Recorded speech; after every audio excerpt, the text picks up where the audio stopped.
মন্ডল কাকু, শান্তি মন্ডল গো।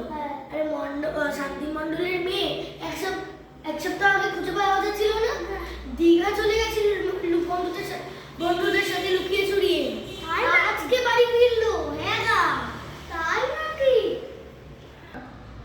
আমি তো টয়লেটে গেলেও মা বাবাকে বলেছি গো।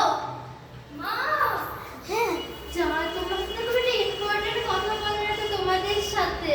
ও আচ্ছা, তোর ইম্পর্টেন্ট কথা বলা তো কোনো দরকারি কথা না। তুই তো একদমই ইম্পর্টেন্ট না। আমি ইম্পর্টেন্ট না? তার মানে আমাকে রাস্তা থেকে ঘুরিয়ে এনেছো? না না, শোভাই বলারে আমাকে অনেকটা মায়ের মতো দেখতে। ও মামা বলো না, আমাকে রাস্তা থেকে ঘুরিয়ে আননি বলো। দেখেছিস আমি গো, দেখেছিস তোকে তো মানে ধারে কাছে কত গো সুন্দর দেখতে। গো দিদি, আজকে তুই না মাখলে বেশি তেল মাখিয়ে দিবি মনে হচ্ছে। ঠিকই বলেছিস বাবা। তার মানে আমাকে সুন্দর দেখতে নয়, তাই বলছো তো তুমি? আরে ছাড়ো এসব কথা, আমার শোনা কেমন ইম্পর্টেন্ট কথা। আমাদের কলেজে বন্ধুদেরকে সবাই দীঘাতে নিয়ে যাচ্ছে, আমি কি যাবো?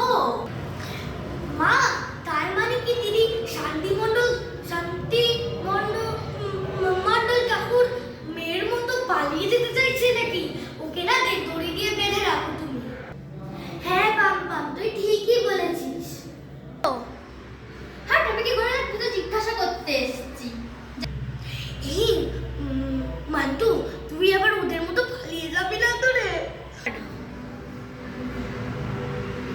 শান্তি কাকুর কোথায় ক্লাস 8 এ পড়ে, আমি কোথায় কলেজে 3rd ইয়ারে পড়ি।